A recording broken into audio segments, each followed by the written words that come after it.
지금까지 아브라함의 생애를 통해서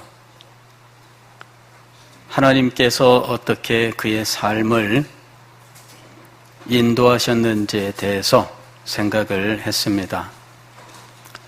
두 번의 메시지를 통해서 아브라함의 생애는 하나님과 맺은 언약에 의한 생애였다 하는 사실을 살펴보았습니다. 하나님께서는 그의 생애 속에서 순간순간 하나님의 언약을 기억하게 하셨고, 또 아브라함은 하나님과 맺은 언약을 마음에 담고 하나님과 맺은 그 언약을 소망하면서 평생을 살아갔습니다. 그리고 이와 같은 언약은 그의 후손들에게도 그대로 전해져서 아브라함의 아들 이삭은 언약의 아들이었고, 그에게 하나님께서 나타나셔서 아브라함에게 맺었던 언약과 동일한 언약을 허락해 주시고 그의 평생을 인도해 가셨습니다. 마찬가지로 이삭의 아들 야곱에게 하나님께서 그의 하나님이 되시고 그에게 아브라함에게 주셨던 언약과 동일한 언약을 주셔서 언약을 붙들고 평생을 살게 하셨습니다. 하나님께서는 아브라함과 맺은 언약과 그 후손에 대한 섭리와 계획 속에서 그들을 애굽으로 인도하시고 애굽에서 큰 민족을 이루게 하신 후에 가나안 땅으로 다시 인도하시는데, 시내산에서 이 이스라엘 백성들과 언약을 맺습니다.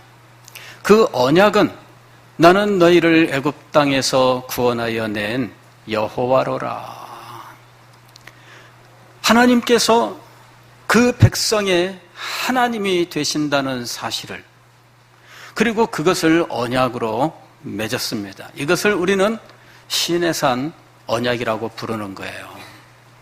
이스라엘 백성들은 이 시내산 언약에 근거해서 이 나라와 민족들이 발전하고 가나안 땅을 정복하며 그리고 하나님의 이름의 영광을 나타내는 그 백성들이 되었던 것입니다. 언약의 최종 목적은 무엇일까? 그것은 하나님이 하나님이시다라는 거예요. 하나님이 나의 하나님이시다. 하나님은 너의 하나님이다. 이렇게 우리에게 선언하셔요.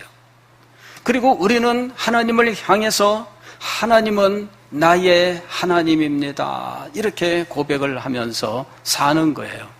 이것이 언약입니다.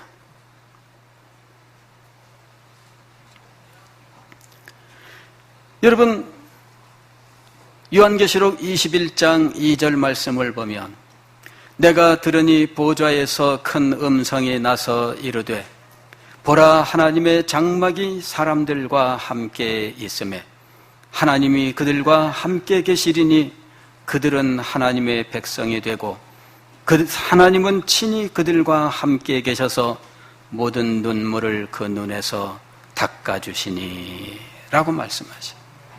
하나님의 장막이 사람들과 함께 있는 것, 이것이 마지막 새하늘과 새 땅의 장면이에요. 하나님의 장막은 뭐냐면은 하나님께서 그 가운데 거처를 정하시고 함께 사시는 거예요. 즉 하나님이 그 백성과 함께 사는 거죠. 마치 에덴 동산에서 이 아담이 하와와 더불어 살아갈 때 그곳에 하나님께서 찾아오셔서 그들과 함께 교제를 나누시던 것처럼, 아니 그것보다 더욱더 영광스럽고 놀라운 것은 하나님께서 찾아오시는 것이 아니라 그들 가운데에 장막을 치고 함께 거하시는 거예요. 즉 자기 백성과 하나의 삶을 나누는 자리에 계신다는 거죠. 그래서 그들에게서 모든 눈물을 닦아주시면서 다시는 사망이 없는 정말 아름답고 영광스러운 삶을 살게 하시는 거예요.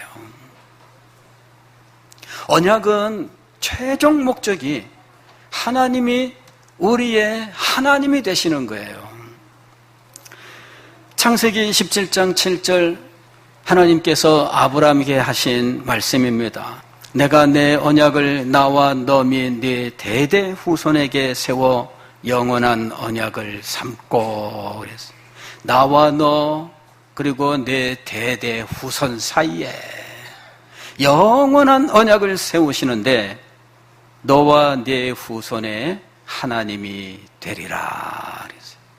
너와 네 후손의 하나님이 되리라.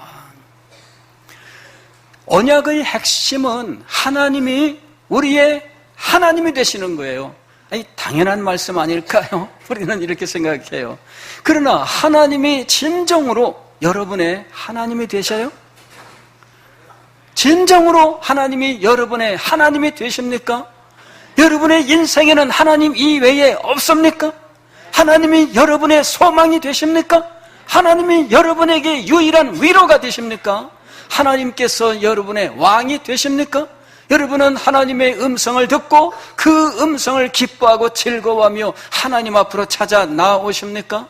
하나님의 말씀을 듣되 여러분은 그 말씀을 순종하고 계십니까? 하나님이 나의 하나님입니다 라고 하는 것이 언약의 최종 목적이에요. 바로 그것을 위하여 하나님께서 언약을 주신 거예요. 언약을 주시지 않아도 하나님은 하나님이십니다. 그러나 언약을 통하여 우리가 진정으로 하나님을 나의 하나님으로 깨닫고 내가 내 인격 모든 것을 다 해서 하나님을 나의 하나님으로 모시는 거예요. 마음을 다하고 뜻을 다하고 성품을 다해서 주 너의 하나님을 사랑하라. 이것이 바로 하나님께서 우리에게 언약을 주신 목적이에요. 이 언약이 얼마나 놀라운지, 하나님이 우리의 하나님이 되신다면 우리는 그 하나님을 모시고 얼마나 놀라운 삶을 살 수 있을까요? 여러분은 가끔 그런 생각을 해보셨는지 모르겠습니다. 과거에 어떤 분이 그러시더라고요. 아, 우리 아버지가 이병철 씨였더라면 얼마나 좋았을까? 이병철이라니까 누군지 몰라요. 우리 지금 앞에 있는 우리 자녀들은요, 이병철이 누군지를 모릅니다. 이재용은 알아요? 이재용도 모르죠. 지금 삼성 부회장, 이재용 씨. 예, 제가 어딜 갔더니 어떤 분이 저한테 그러더라고요. 이렇게 가만히 보고 있다가, 목사님, 이병철 씨의 아들이 아니죠. 이건희 씨 닮은 것 같아요. 그러더라고요. 저보고. 지금보다 더 쪘을 때, 제가 최고 상태일 때, 예, 지금은 좀 많이 제가 빠졌어요. 최고 상태일 때 제가 이렇게 걸어가는데, 이건희 씨 걷는 모습이나 얼굴 표정이나 비슷하대요. 그래서 그 말을 듣고 온 날 밤잠을 못 이뤘습니다. 내가? 그래서, 아니, 이건희 씨, 난 근처도 못 가는 사람인데, 웬 말입니까, 이게? 예. 예전에 그런 얘기가 있었어요. 예. 우리 아버지가 이병철이었으면, 이건희 씨 아버지입니다, 이병철 씨가. 예. 삼성그룹 회장이죠. 예. 창업자입니다. 그러면 어떨까요? 대단해요. 여러분, 우리나라에 뭐랄까요, 은밀한 이야기로 이렇게 다니는 게 뭐가 있냐면은, 재벌 그룹들 후손들 이야기, 뭐 이런 것들이 있어요. 예, 재벌 그룹들은요, 자기들만 이렇게, 혼맥을 이룹니다. 자기들끼리 결혼을 해요. 그래서 이 재산을 보존하려 한다. 뭐 이런 얘기도 있고요. 교제를 해도 자기들끼리. 과거에 어떤 일이 있었느냐면은, 서울 강남의 어느 교회 이름은 그레이스 처치예요. 그레이스 처치. 은혜 교회입니다. 은혜 교회. 야, 그래서 얼마나 은혜가 넘치면 은혜 교회, 영어로 아주 그레이스 처치예요. 그런데요, 거기는 아무나 못 가요. 거기는 재벌그룹 후손들이어야만 가는 곳이었어요. 상상이 안 되죠? 예. 그런 곳이면 교회란 이름을 붙일 수 없습니다. 예, 교회가 될 수 없어요. 특정 그룹의 사람들만 모이는 곳은 그냥 친목단체지 교회는 아닙니다. 교회는 세대를 초월해야 돼요. 신분을 초월해야 돼요. 그 사람의 재능이나 모든 지위를 초월해서 하나가 돼야 돼요. 이게 교회예요. 우리의 예배도 지금 세대 통합 예배를 드리고 있습니다. 교회를 이루기 위해서요. 교회는 세대를 나누면 안 돼요. 교육을 위하여는 나누지만 예배는 나누면 안 돼요. 예배는 하나의 예배예요. 그래서 이렇게 구별하고 자기들의 어떤 특권층의 모임을 만들면 그것은 교회가 더 이상 될 수 없죠. 자, 누구 아버지가 그렇게 대단하냐, 이제 그 얘기 하다가 지금 잠깐 곁길로 샜습니다. 예. 이병철 씨, 참 대단한 사람이었지요. 그러나 죽었습니다. 예.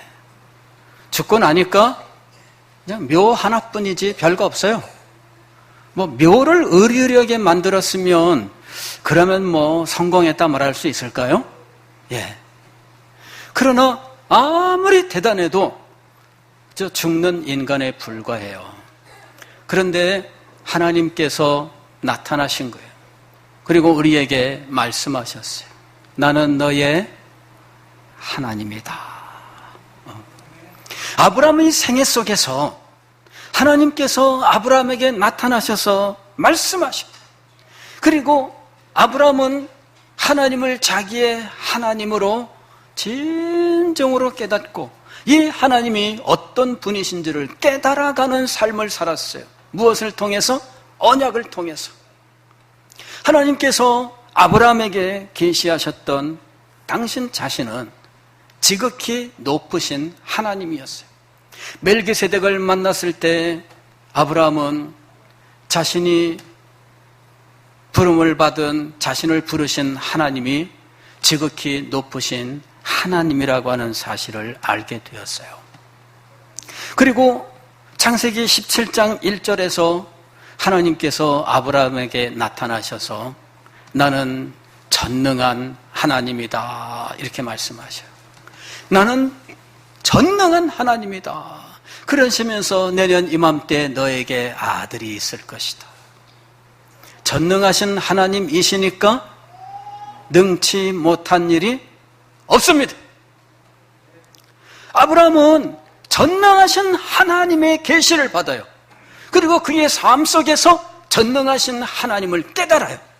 그래서 하나님은 나의 하나님입니다 라고 말할 때 그는 계시를 받은 하나님 지식 그리고 자기의 삶 속에서 깨달은 하나님 지식을 하나님 앞에 신앙으로 고백하는 거였어요. 문제는 이런 하나님은 나의 하나님입니다라는 이 영광스러운 고백이 사라진 거예요. 그 고백을 더 이상 할 수 없는 문제가 인간에게 벌어진 거예요. 이것이 타락입니다. 인간의 타락은 근본적으로 무엇이냐면 하나님은 나의 하나님입니다 라고 하는 이 고백을 부인한 것이었어요. 그는 하나님과 같아지려고 시도했습니다. 선악과를 따먹은 그 행동의 동기는 하나님과 같아지려고 하는 것이었어요. 하나님은 나의 하나님입니다 라고 하는 이 고백을 부인하게 된 것이었어요. 인간의 죄는 무엇입니까? 하나님을 하나님으로 모시지 않는 것이에요. 하나님을 하나님으로 모시지 않는 타락의 결과 인간은 정말 비참한 지경에 떨어지게 됩니다.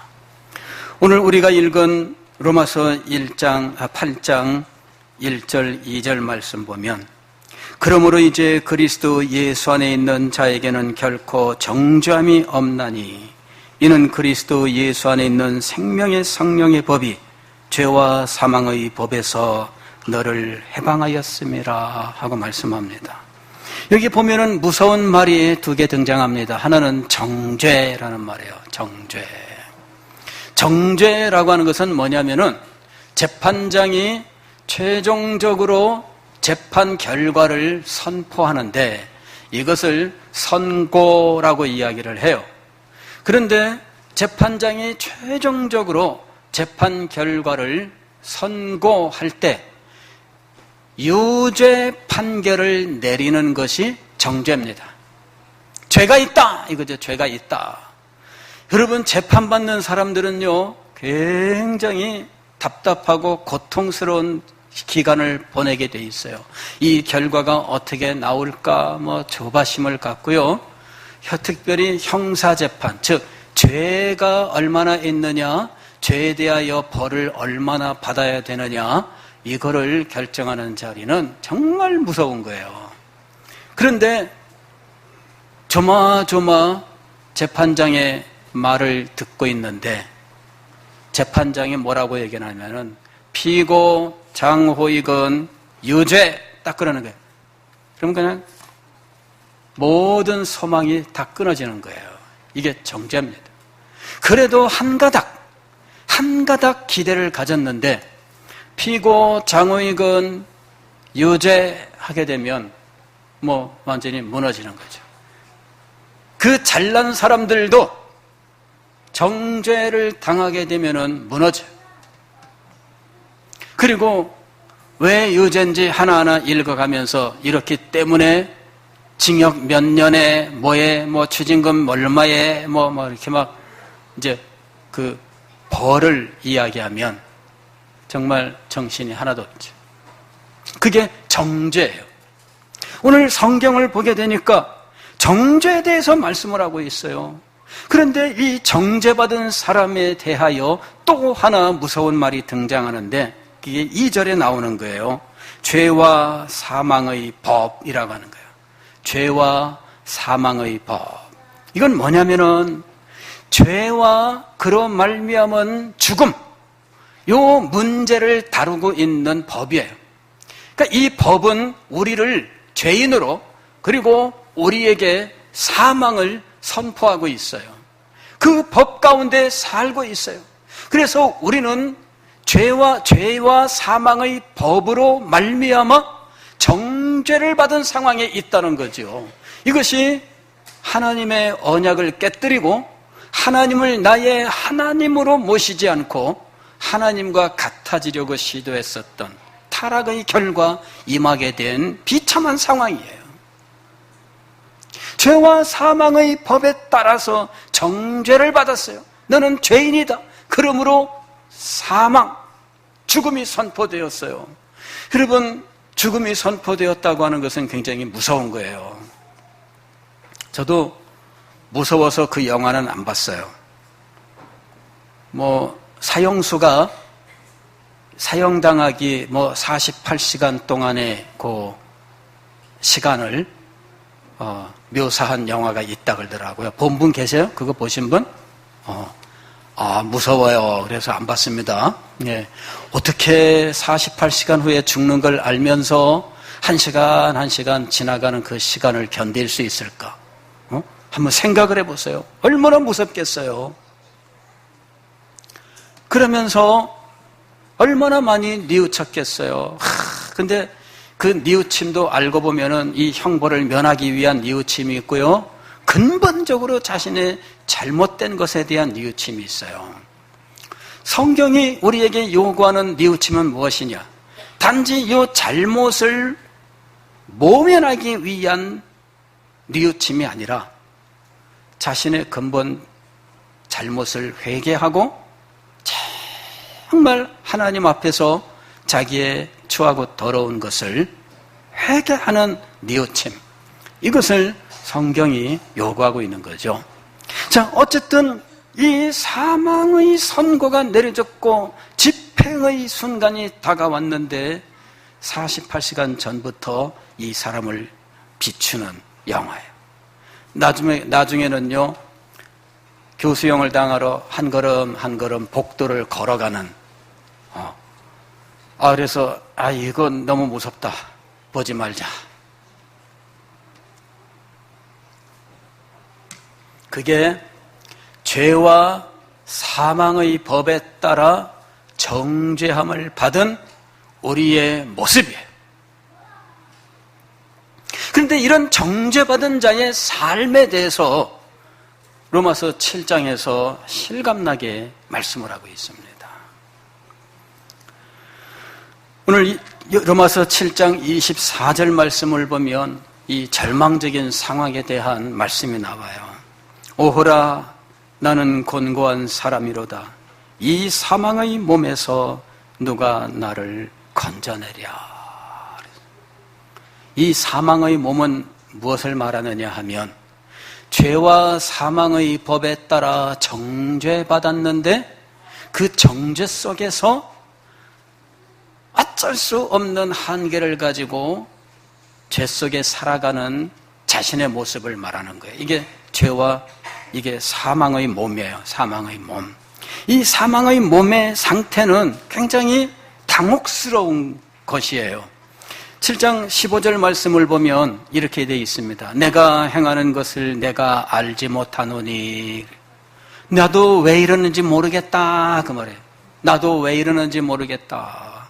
내가 원하는 것은 행하지 아니하고 도리어 미워하는 그것을 행함이라. 내가 왜 이렇게 하는지 나도 모르겠다. 내가 어떻게 하고 있느냐 하면 원하는 것은 행하지 않고 미워하는 것은 해요. 그건 분명히 잘못된 거야. 내가 알아요. 그리고 그렇게 행하고 싶지 않아요. 그런데 그렇게 해. 우리도 그런 경험 많지요. 그건 아니야.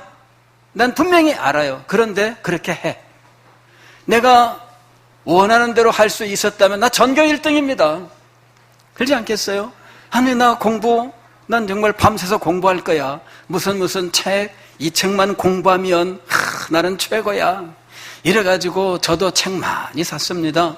밖에 나가서 그냥 옛날에 책방 가면요 시간 가는 줄 모르고 봤어요. 그리고 이 책 사서 공부하면 내가 최고가 될 것 같다 이래가지고 그 책 사가지고 오고요. 이래가지고 조금 보다가 놓고 가서 또 다른 책 보다가 이 책 보면 될 것 같아 사갖고 와요. 조금 보다가 놓고 나중에 보니까 조금씩 보다가 모아놓은 책이 이만큼 되는 거야. 수학책만 이만큼 되고 영어책만 이만큼 되고 왜?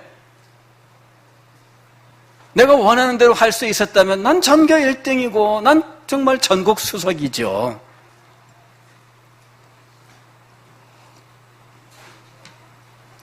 내가 원하는 것은 행하지 아니하고 도리어 미워하는 그것을 행함이라. 왜 이러는지 나도 모르겠다. 원함은 내게 있으나 선을 행하는 것은 없노라. 내가 원하는 바 선은 행하지 아니하고 도리어 원하지 아니하는 바 악을 행하는도다. 이유는 무엇일까요? 내가 왜 이러는지 모르겠다라고 말했던 이 사도 바울이 이 사람의 말로서 뭐라고 얘기하느냐 하면은 죄 때문이다. 그렇게 고백하는 거예요. 죄 때문이다. 8장 17절 말씀을 보면 이제는 그것을 행하는 자는 내가 아니요 내 속에 거하는 죄니라. 내 속에 거하는 죄니라. 이게 뭐예요? 영어로는 indwelling sin이라 그래요. indwelling sin. indwelling sin이 뭐냐면은 이거는 죄인들 속에 여전히 있는 죄의 정욕 그걸 말하는 거예요. 근데 이 죄의 정욕이 언제나 선을 원하는 나를 이긴다는 거예요. 그런 한계 속에서 내가 살고 있다는 이야기죠. 만일 내가 원하지 아니하는 그것을 행하면 이를 행하는 자는 내가 아니요 내 속에 거하는 죄니라. 그리고 결국 깨달음을 얻습니다. 선을 행하기 원하는 나에게 악이 함께 있는 것이로다. 내 속사람으로는 하나님의 법을 즐거워하되 내 지체 속에서 한 다른 법이 내 마음의 법과 싸워 내 지체 속에 있는 죄의 법으로 나를 사로잡는 것을 보는도다. 내 지체 속에 있는 죄의 법으로 나를 사로잡았다 이거죠. 이 사로잡았다라고 하는 것은 포로가 된 걸 말하는 게 포로. 죄의 법에 포로가 되어 있어요. 그러니 이 죄의 법이 끄는 대로 끌려가는 삶을 산다는 것이죠. 벗어나고 싶어 하는데 벗어나지 못합니다. 그 사실을 지금 이 사람이 깨닫고 있는 거예요. 이런 깨달음이 임하기 전에는 죄의 법에 끌려 사는 것인지도 알지 못했어요. 죄와 사망의 법으로 정죄받은 자신의 모습을 알지 못했어요. 절망에 빠져있는 자기 자신을 알지 못했습니다. 그러나 이 사람에게 빛이 비추었는데 자신의 이 절망적인 상황을 알게 된 겁니다. 아무것도 알지 못하고 그냥 이 세상에서 벌레처럼 살아가던 인생입니다. 그러나 빛이 임하고 보니 자신이 얼마나 비참한 가운데 있는 존재인지를 알게 되었어요. 내가 원하는 것은 행하지 아니하고 도리어 미워하는 그것을 행함이라. 알고 보니 이제는 그것을 행하는 자가 내가 아니요 내서 거하는 죄니라. 왜 그것을 행했느냐? 내 지체 속에 있는 죄의 법이 나를 사로잡았기 때문입니다. 그러면서 놀라운 사실을 고백하는 거예요. 그것이 8장 1절 2절의 말씀이에요. 그러므로 이제 그리스도 예수 안에 있는 자에게는 결코 정죄함이 없나니, 이 절망적인 상황에서 벗어날 수 있는 길이 있다는 겁니다. 이는 그리스도 예수 안에 있는 생명의 성령의 법이 죄와 사망의 법에서 너를 해방하였음이라. 할렐루야. 사로잡힌 자가 해방을 당하는 일이 일어납니다. 이것이 복음이에요. 이것을 은혜의 언약이라고 부릅니다. 하나님은 나의 하나님입니다 라고 하는 사실을 부인하고 반역을 저질렀던 인생, 죄와 사망의 법에 따라 정죄를 받은 인생, 그 속에 내주하는 죄로 인하여 죄의 몸으로 살아가는 인생, 지체 속에 있는 죄의 법에 사로잡혀서 포로된 삶을 살아가고 있는 이 비참한 인생이 해방받을 수 있는 길이 열렸던 거예요. 어떻게 그런 일이 가능했을까요? 그러므로 이제 그리스도 예수 안에 있는 자에게는 비밀은 무엇입니까? 예수 그리스도 안에, 그리스도 안에. 또 2절 말씀을 보면 이는 그리스도 예수 안에 있는 생명의 성령의 법이, 비밀은 무엇이었습니까? 예수 그리스도 안에. 즉 예수 그리스도와 하나가 되는 일이 있어야 된다는 이야기입니다. 왜 예수 그리스도와 하나가 되면 죄와 사망의 법에서 벗어나며, 왜 예수 그리스도와 하나가 되면 정죄함으로부터 해방을 받게 될까요? 하나님께서 예수 그리스도와 하나 된 자에게 이 놀라운 구원의 은혜를 주시기로 약속하셨기 때문입니다. 이것이 은혜의 언약이에요. 하나님께서 죄인을 구원하십니다. 예수 그리스도 안에서, 예수 그리스도 안에서 그를 구원하시고 예수 그리스도 안에서 그의 하나님이 되시는 거예요. 나는 너의 하나님이 되겠다. 이것이 은혜의 언약의 최종 목적이에요. 우리가 예수님을 믿습니까? 우리가 구원을 받았습니까? 그렇다면 여러분은 예수 그리스도의 아버지, 우리의 하나님을 진정으로 여러분의 하나님으로 모셔야 합니다. 예수님은 믿는데 하나님은 나의 하나님이 아닙니다. 그것을 자신의 삶으로 나타내는 사람들이 있어요. 하나님께 예배하는 것이 자기의 삶의 목적이 아니에요. 예배 참여가 힘들고 어려워요. 예배에 대한 목적이 없어요. 하나님이 그 사람에게 하나님이 되셨을까요? 예배가 아니면 그 사람에게 하나님이 하나님일 수 없잖아요. 그렇지 않습니까? 여러분에게 예배가 무엇입니까?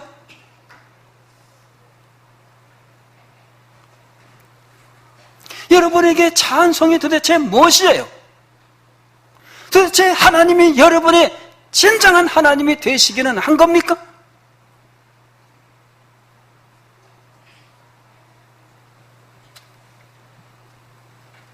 하나님의 말씀은 어디 가고 내 욕심과 내 고집만 살아 있습니까?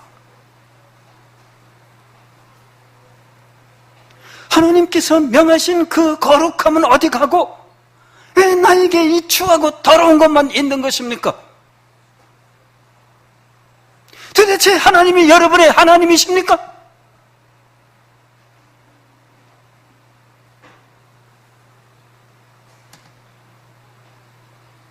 언약의 최종 목적은 하나님이 나의 하나님이 되시는 거예요. 그리고 하나님을 나의 하나님으로 모셨으면 하나님이 나의 왕이 되시고 너는 그분의 말씀을 마음에 새기고 기쁨으로 순종해야 되지 않겠습니까?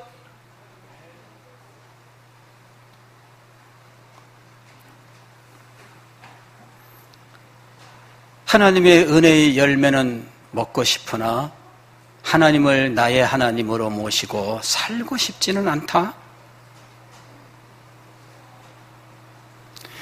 여러분, 그거는 우리들도 다 비난하는 일입니다. 그러잖아요. 열매는 따먹는데 의무는 하고 싶지 않다. 그럴 때 우리는 다 비난합니다. 그죠? 예. 최근에 우리나라에서요,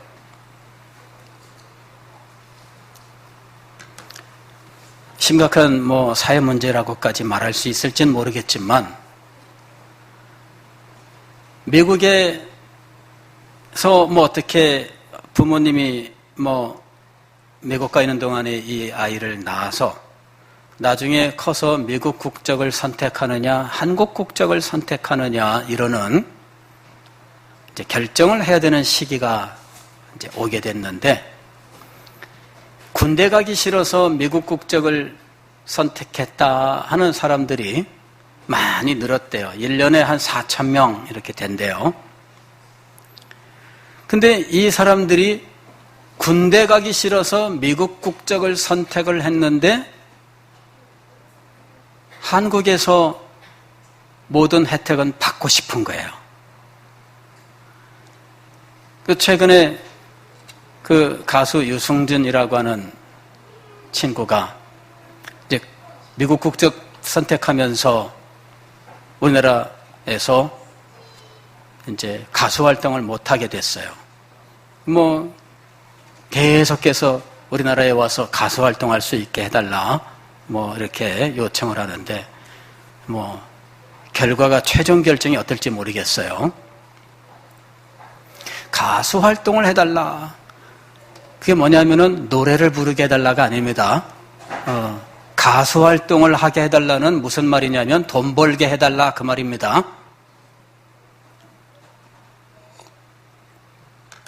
즉 대한민국의 혜택을 받게 해달라 그 말이에요. 근데 자기는 군대 가는 거 싫다고 대한민국을 버린 사람이잖아요. 그렇죠? 예, 군대 가기 싫다고 대한민국을 버렸는데 대한민국의 혜택을 받아서 노래를 부르고 돈은 벌 수 있게 해달라 그거잖아요.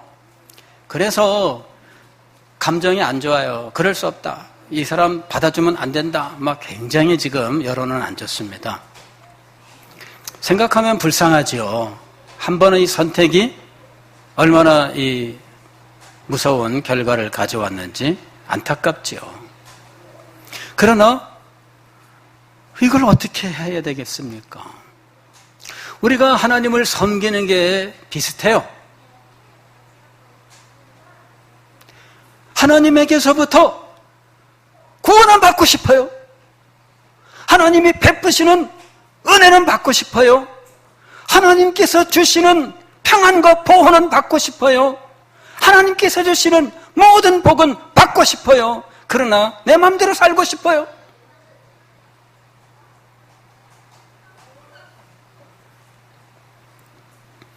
여러분, 그거는 성립될 수 없어요. 우리가 분명하게 마음을 정해야 됩니다. 은혜를 원하십니까? 구원받기를 원하십니까? 죄사함 받기를 원하십니까? 주께서 베푸시는 보호와 인도하심을 받기를 원하십니까? 영원한 상급을 원하십니까? 그렇다면 여러분은 확실하게 태도를 정해야 됩니다. 맛있는 열매는 따먹으면서 자기 마음대로 살고 싶어 한다면 여러분, 그것은 성립될 수 없는 거예요.